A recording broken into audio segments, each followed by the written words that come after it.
তুলে নিতে হবে, আর সেই সূচনা করার জন্যই আজকে আমরা এসেছি। এর আগে একবার এসেছিলাম, তখন দেখতে পেতাম এই জানলা দিয়ে প্রধান মহাশয় কিছু দালালগামী তারা উকি মারছিল আর গালাগালি দিচ্ছিল। আজকে তাদের মুখ আর দেখতে পাচ্ছি না। আমরা জানি আগামী দিনে এই অঞ্চলে ওই প্রধান উঠতে পারবে না। সিপিএম 34 বছর রক্ষা করতে পারেনি, এই টিএমসি 15 বছর রক্ষা করতে পারেনি। ইতিহাস বলছে কোন সরকার গঠনের 2 বছর আগে এমন বিরোধী কখনো কোন সরকারের দেখা যায়নি। এই বর্তমান বিজেপি সরকারের যেভাবে বিরোধী চালু হয়েছে, সুতরাং এদেরও দিন ঘনিয়ে আসবে। অন্যায় করলে, পাপ করলে বাপকেও ছাড়ে না। আপনারা কি মনে করছেন বিজেপির সঙ্গে শোরগোল করে আপনারা আমাদেরকে রুখে দেবেন? আমাদের জোট সঙ্গী আর এক বন্ধুকে গ্রেফতার করে 8 দিনের পুলিশ হেফাজত দিয়ে রক্ষা করবেন? পারবেন না, পারবেন না, পারবেন না। আরে আমাদের বোন সেখানে নির্যাতিত হয়েছে, ধর্ষণ হয়েছে, তার বিরুদ্ধে আন্দোলন নেমেছে। প্রকৃত যারা আন্দোলন করছিল তাদেরকে গ্রেফতার করার ক্ষমতা হলো না। তার বোন যখন বলছে আমার ভাইকে মেরে জন্য লোক, তাদের গ্রেফতার করার ক্ষমতা হলো না। আর আজ আমরা যারা আইএসএফ বামপন্থী বুকে রক্ত দিয়ে সাধারণ মানুষের জন্য খাচ্ছি, আমাদেরকে আপনারা বলছে মৌলবাদী, আমাদেরকে বলছে আইএসএফ কে ছোঁয়া যাবে না। আপনাদেরকে দেখিয়ে দেবো এই দেগঙ্গা শুধু নয়, এই বাংলাতে আগামী দিনে আইএসএফ ক্ষমতায় আসবে। তাই আপনাকে বলছি আপনি রেডি হন হিসেব দেওয়ার জন্য।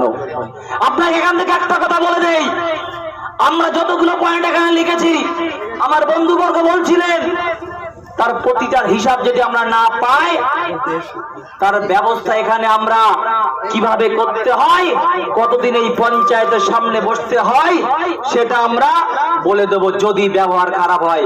আচ্ছা, ভিতরে কারা যাবে তাদের নাম লিখে দিয়েছে, বলছি সামনে আসেন। আমাদের দাবি সাধারণ মানুষ, গরিব মানুষ, তাদের হক, গরিবের হক যাতে পায়, বা যে হকগুলো মারা হয়েছে সেগুলো রিটার্ন পায়, ফেরত পায়, এটাই হচ্ছে মেন দাবি। অনেকগুলো দাবি ছিল, সব মেন দাবি হচ্ছে এটা। এর ভিতরে অনেক দাবি লুকিয়ে আছে, যেমন রাস্তা, যেমন ড্রেন, যেমন আপনার ঘর পায়নি গরিব মানুষেরা, যেমন সোলার লাইট, তার ভিতরে এগুলো সব মিলিয়ে এটা গরিব মানুষরা বঞ্চিত আছে, এটা বোঝা যাচ্ছে। আপনারা সবাই জানেন সাধারণ মানুষ, গরিব মানুষ যারা আছে, এসটি এসসি ওবিসি পিছিয়ে পড়া মানুষ যারা পিছিয়ে আছে, তাদের কিভাবে উন্নয়ন হয় সেই কারণের জন্য আমরা চাপাতলা অঞ্চলে এসেছিলাম। চাপাতলা পঞ্চায়েতে আমরা এসে আমরা প্রধানের কাছে ডেপুটেশন দিয়েছি, প্রধান সাহেবের কাছে। প্রধান সাহেব আমাদেরকে আশ্বাস দিয়েছে আমরা কতটা কাজ করতে, ওনারা কতটা কাজ করতে পারে সেটা অবশ্যই পরবর্তীতে দেখা হবে। আমরা আমাদের মতো লিস্ট দেবো, বা আমরা আমাদের ইন্ডিয়ান সেকুলার ফ্রন্টের তরফ থেকে আমরা একটা কমিটির ওখানে লিস্ট জমা দিয়েছি, তাদের মারফত আমরা যে কাজগুলো পাওয়ার চেষ্টা করব। আর পঞ্চায়েতে কি কাজ হচ্ছে না হচ্ছে সেই কাজগুলো যাতে আমরা পাই সেটা আমরা বলে এসেছি, পঞ্চায়েত প্রধান সাহেবকে বলে এসেছি। আশা করি সেই কাজগুলো কি হচ্ছে না হচ্ছে আমরা জানতে পারবো। আর প্রতিটি সুযোগ সুবিধা সাধারণ গরিব মানুষ যারা আছে তারা যেন পায়, এটা ইন্ডিয়ান সেকুলার ফ্রন্ট চায়। দেখা যাচ্ছে বিগত যে সরকার ছিল সেই সময় বিরোধী যারা আইএসএফ করছে তাদেরকে বিশেষ করে সুযোগ সুবিধা দেওয়া হয়নি বা বঞ্চিত করা হয়েছে, বিশেষ করে চাপাতলা গ্রাম পঞ্চায়েতে। কি বলবো? এবং চাপাতলা গ্রাম পঞ্চায়েত 30টা বুথ, 30টা বুথের ভিতরে 11টা বুথ মতো আইএসএফ এবং বাকি দলগুলো সিপিএম কংগ্রেস এনারা জিতেছিল। যারা বিরোধীরা ম্যাক্সিমাম এখনও যারা আছে তাদেরকে কোনো কাজ দেওয়া হয়নি। এবং আমরা দাবি রেখেছি যে এই 3 বছর ধরে যে কাজগুলো হয়েছে, এই যারা বিরোধীরা কাজ পায়নি, পরবর্তীতে যে কাজগুলো আসবে আগে এই বিরোধীদের যেন দেওয়া হয়, যে সমান কাজ যাতে এই বিরোধীরা পায়, তারপর থেকে সবাই সমানভাবে কাজ পাবে, সেটাই আমরা দাবি রেখেছি। দেখা যাচ্ছে এখানে ব্যাপক পরিমাণে দুর্নীতি হয়েছে। এই পঞ্চায়েতে একটা পার্ক হয়েছে, সেই পার্কের হিসাব প্রধান জানেন না। প্রধানকে জিজ্ঞাসা করা হলে বলছে সেই হিসাব বা নির্মাণ কাজ হয়েছে। দেখুন, প্রধান 23 সালে পঞ্চায়েত প্রধান উনি হয়েছেন। এর আগে যে প্রধান ছিল তার আমলেই পার্কটা হয়েছে আমি যতটা জানি। কিন্তু যে প্রধান ইনি আছেন এনাকে তো অবশ্যই জানা দরকার, এনার বা জানা প্রয়োজন। ইনি হ্যান্ডওভার, এনার কাছে যখন হ্যান্ডওভার হচ্ছে, কি কাজ হ্যান্ডওভার হচ্ছে বা কি কাজ হ্যান্ডওভার হচ্ছে না, কি হয়েছে কাজ পঞ্চায়েতে উন্নয়ন, সেগুলো অবশ্যই জানার দরকার। খতিয়ান নিশ্চয়ই আছে, উনি খতিয়ান দিয়ে কিন্তু অবশ্যই বলতে পারবেন যে এই পার্কের বিষয়টা, এবং কোন জায়গায় কারোর পাবলিক পার্ক যদি হয়ে থাকে, চিলড্রেন পার্ক, সেটা কোনো পার্সোনাল জায়গায় অবশ্যই হবে না, বা তার পার্সোনাল ইউজ করার জন্য একদমই হবে না। সেটা অবশ্যই খুঁটিয়ে দেখা দরকার। খুঁটিয়ে দেখে আমি বলবো, আমরা প্রধান সাহেবের কাছে আমরা আবেদন করেছি যে পার্কটা যাতে সাধারণ গরিব মানুষের জন্য উন্মুক্ত করে দেওয়া হয়, সবাই যাতে ইউজ করতে পারে তার ব্যবস্থা করা হোক। এবং এর আগে আরেকটা বিষয় জানলাম যে মাননীয় মরহুম হাজী নুরুল ইসলাম, যিনি এমপি ছিলেন বা হাড়োয়া বিধানসভার এমএলএ ছিলেন, তাঁর আমলে এখানে একটা আপনার অ্যাম্বুলেন্স দেওয়া হয়েছিল। সেই অ্যাম্বুলেন্সের কোনো হদিশ নেই।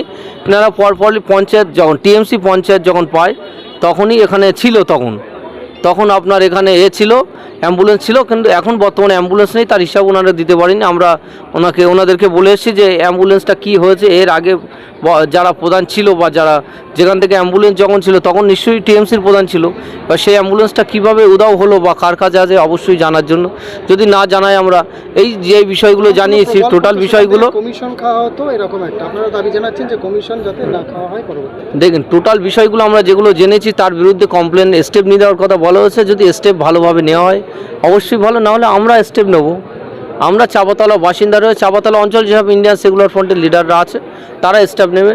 প্রধান যদি সঠিকভাবে উত্তর না দিতে পারে, কোনো কিছুই প্রধানের সিগনেচার ছাড়া কিন্তু পাস হয় না। যদি উত্তর না দিতে পারে তাদের বিরুদ্ধে অবশ্যই কমপ্লেন হবে, ইনক্লুডিং প্রধানের নামে কমপ্লেন হবে। আমরা আইনের লোক, আইনের মাধ্যমে আমরা ব্যবস্থা করব গণতান্ত্রিকভাবে। দাবি জানিয়েছেন যে প্রশাসন যেন নিরপেক্ষ থাকে, দুর্নীতিগ্রস্ত না হয়, এরকম দাবি জানিয়েছেন।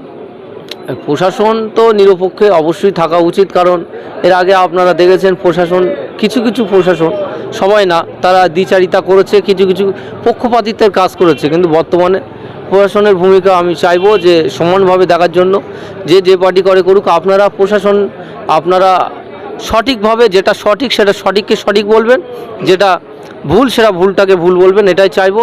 আর যার কমপ্লেনের বিষয়, যে কোনো বিষয়ে আমরা যদি কমপ্লেন করি অবশ্যই এই সব প্রশাসনে এই সব বিষয়ে পঞ্চায়েতের যেসব বিষয়ে কোনো সমস্যা হয়েছে সেই সব বিষয়ে যাতে কমপ্লেন নেওয়া হয়।